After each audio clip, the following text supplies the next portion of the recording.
దేవునికి స్తోత్రం. మీకు అందరికీ నా వందనాలు. ఈ అవకాశం ఇచ్చిన దైవజనులకి వందనాలు. దేవుని బిడ్డలారా, మేము అనుకోని రీతిలో సంఘానికి రావటం జరిగింది. నా ఆలోచన అయితే ఈరోజు దావరగూడు ప్రాంతంలో ఒక చర్చికి వెళ్ళాలి. కానీ మా పాస్టర్ గారు ఇటు పోతూ టైం టేబుల్ మార్చేశారు. టైం టేబుల్ మార్చేసి అవన్నది మనం పెద్ద చర్చికి వెళ్దాం అంటే, మా దృష్టిలో ఆయన పెద్ద ఆయన, మాకు సలహాలు సంప్రదింపులు అన్నీ ఇస్తుంటాడు కాబట్టి వెళ్దామనేసరికి వెంటనే బండి ఇక్కడ ఆపేశాను. పాప వాళ్ళు వెళ్ళమని చెప్పి మేము ఇక్కడ ఆగిపోయాము. మాకు చాలా సంతోషంగా ఉంది. ఎందుకంటే అయ్యగారు ఎలా అంటే అవునంటే అవును, కాదంటే కాదు, ఇలాంటి వ్యక్తి ఆయన. కనుక అయ్యగారి యొక్క సంఘంలో ఒక 5 నిమిషాలు గడపడం కూడా మాకు సంతోషం. అది దేవుని కృప కూడా. ఇప్పుడు వాక్యాన్ని చదువుకుందాం. కొద్ది నిమిషాలు ఎక్కువ చెప్పను, కొద్ది నిమిషాలు వాక్యం చదువుకుందాం. మత్తయి సువార్త 1వ అధ్యాయము 24వ వచనాన్ని చదువుకుందాం. మత్తయి సువార్త 1వ అధ్యాయము యేసేపు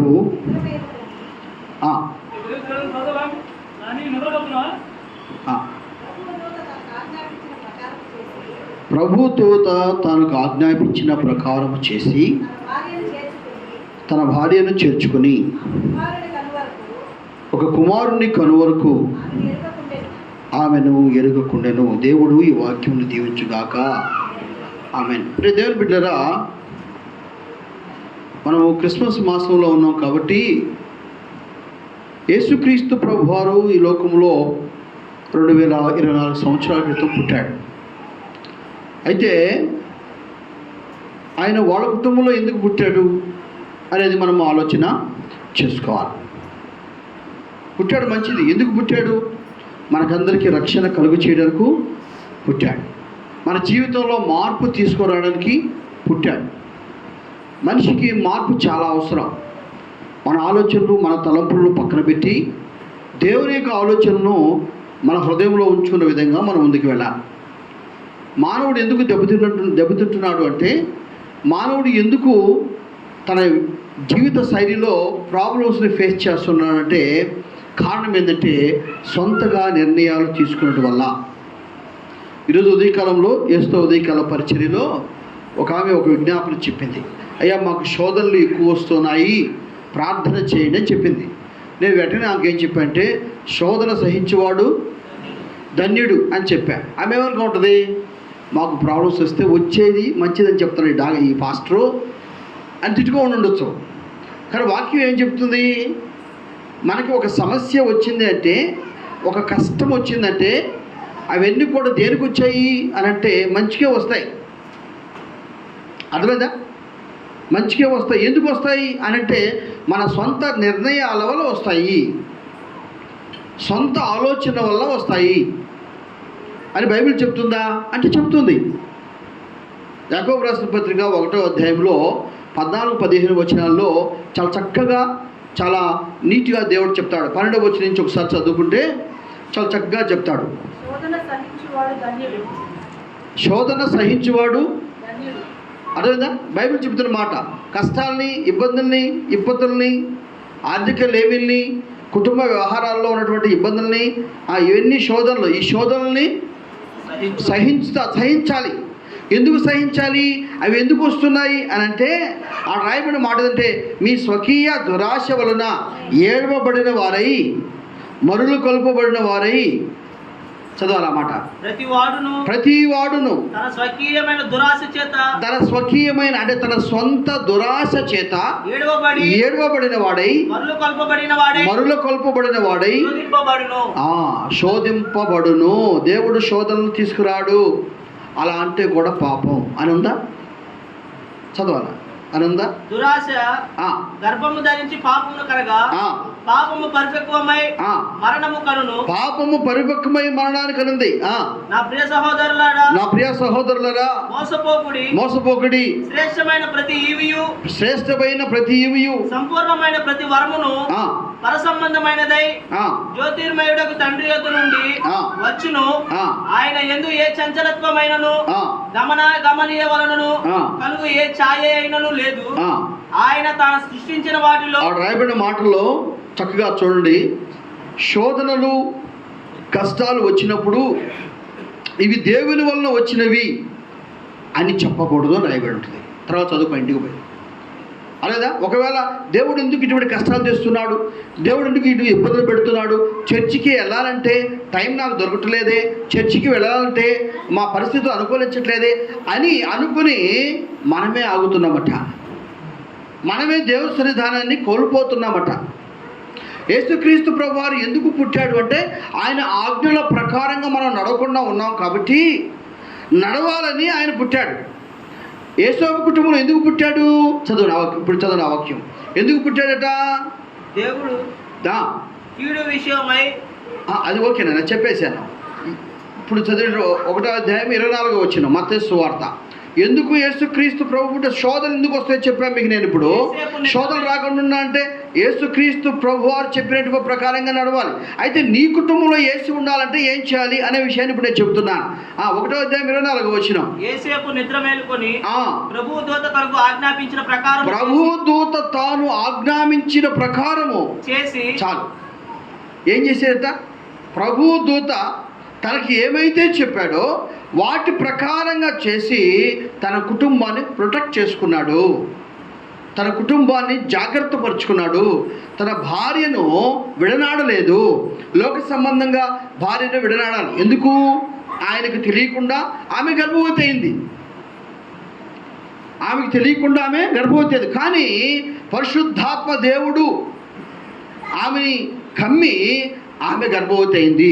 యేసుక్రీస్తు ప్రభువారు ఆయన పరలోకం నుంచి భూలోకానికి ఎలా వచ్చాడు అంటే తల్లి గర్భంలో అనగా మరియ తల్లి గర్భంలో పడ్డాడు. నీ మాదిరిగా నా మాదిరిగా ఆయన పిండోత్పత్తి జరగల. అర్థమైందా? యేసుక్రీస్తు ప్రభువారు పుట్టిన విధానం ఎలాంటిదంటే ఆయన యేసుక్రీస్తు ప్రభువారు భూలోకానికి వచ్చేటప్పుడు మరియమ్మ గారిని ఒక వాహకంగా వాడుకుని ఆమె గర్భంలో ఆయన పడ్డాడు. తర్వాత పిండోత్పత్తి జరిగి ఆయన జననం జరిగింది. పిల్లగా కారణం ఏంటంటే ఆయన ఈ భూలోకానికి రావాలి, నీ నా పాపములని తీసివేయాలి. అయితే యేసేపు గారి కుటుంబంలో యేసుక్రీస్తు ప్రభు వారు పుట్టడానికి గల కారణం అంటే ఆయన ఎలాంటి వాడు అంటే, లేకపోతే ఆ కుటుంబం ఎలాంటిదంటే యేసు చెప్పిన ప్రకారంగా, లేకపోతే దేవుడు తన దూతల ద్వారా చెప్పిన ప్రకారంగా ఆయన నడిచేవాడు. కాబట్టి యేసుక్రీస్తు ప్రభు వారు వాళ్ళ గృహంలో పుట్టాడు. అర్థమైందా పిల్లరా? దేవుని దూతలు ఏమైతే చెప్పాయో అలాగే చేసేదట. కాబట్టి ఆయన కుటుంబము రక్షింపబడ్డది.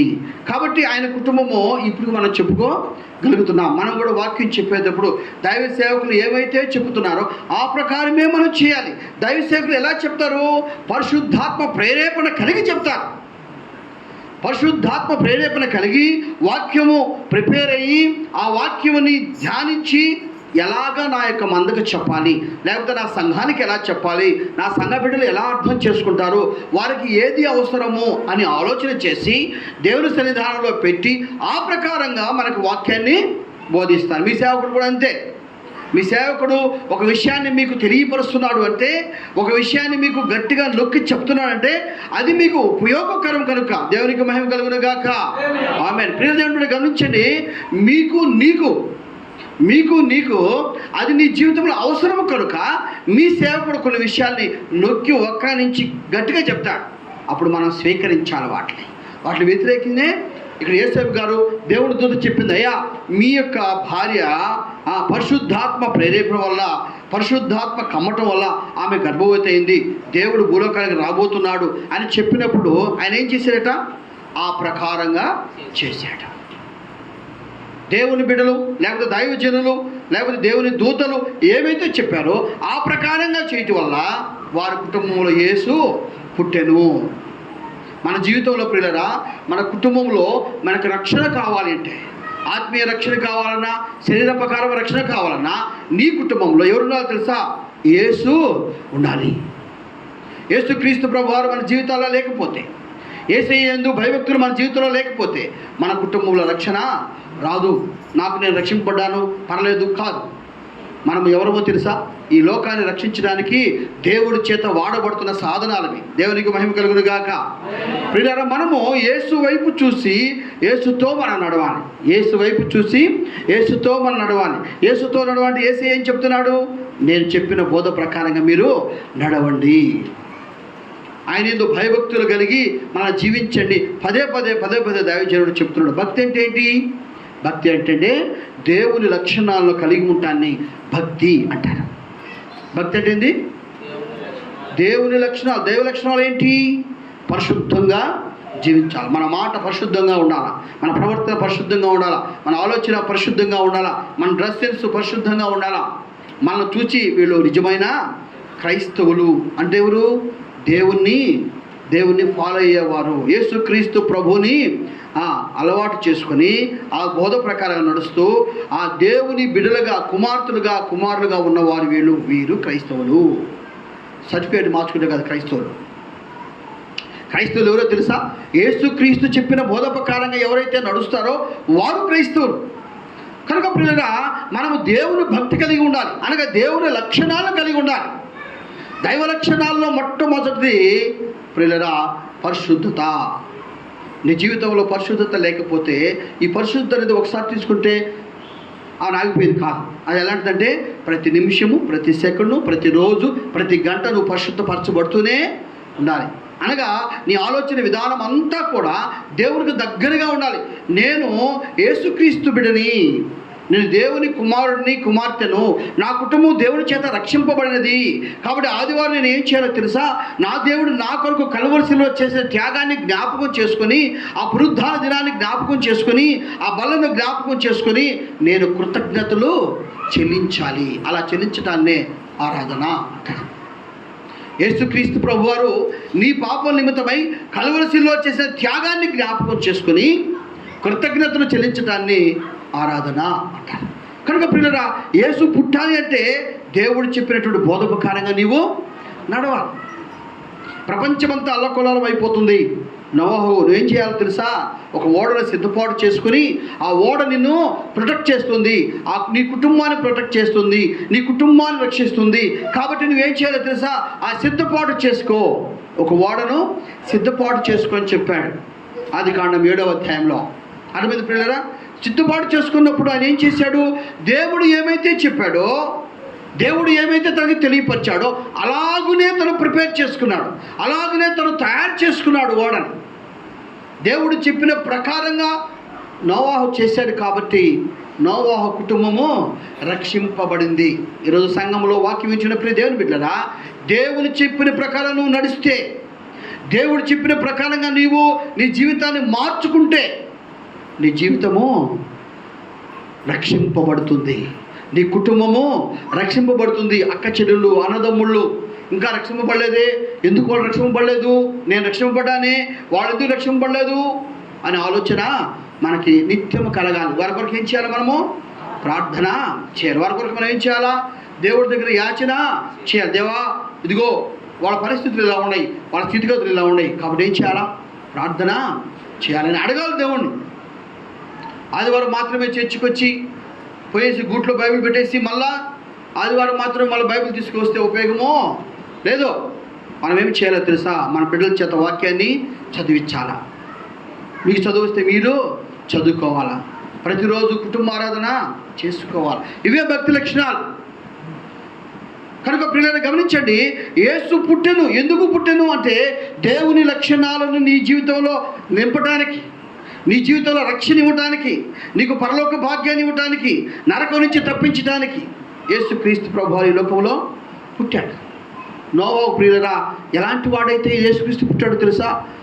నోవా కాలంలో ఎలాంటి వాడైతే నోవాహుకి మంచి ప్రొటెక్షన్గా ఒక ఓడను తయారు చేయించాడు తెలుసా? నోవాహు అంటే తన జీవితంలో ఎలాంటి వాడు తెలుసా? అతను ఎలాంటి వాడట? నిందారహితుడును, నీతిమంతుడును. దైవ లక్షణాల్లో 2వ లక్షణం అది. మొదటిది నీతిమంతుడును. ఇందాక చెప్పాను నేను అయ్యగారి గురించి. అవునంటే అవును, అది క్రైస్తవ లక్షణం. నీవు కూడా అలాగే ఉండాలా, నేను కూడా అలాగే ఉండాలా. అవునంటే అవును, కాదంటే కాదు. ఎంత లాభం వచ్చినా దేవుని దృష్టిలో నీతియుక్తంగా నువ్వు బ్రతకటమే. అబద్ధాన్ని అబద్ధంగానే చెప్పాలి, ఒప్పును ఒప్పుగా, తప్పు తప్పుగానే చెప్పాలి. అది ఇటు ఇది అటు చెప్పకూడదు.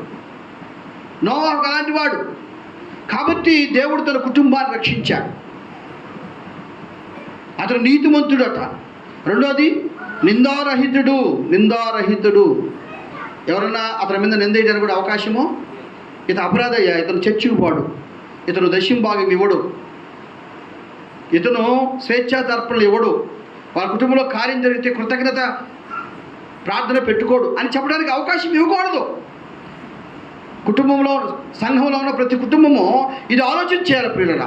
నింద వేయడానికి అవకాశమే అపవాదికి ఇవ్వకూడదు. అపవాది ఎలాగ వెయిట్ చేస్తున్నాడ? గర్జించే సింహం వల్లే వెయిట్ చేస్తూ ఉన్నాడు. నువ్వు ఎక్కడ దొరుకుతావో, నీ ప్రవర్తనలోను, నీ మాటలోను, నీ తలంపుల్లోను, నీ చూపుల్లోను, నీ నడకలోను, నీ పడకలోను నువ్వు ఎక్కడ దొరుకుతావు అని సాతానుడు ఎదురు చూస్తూ ఉంటాడట.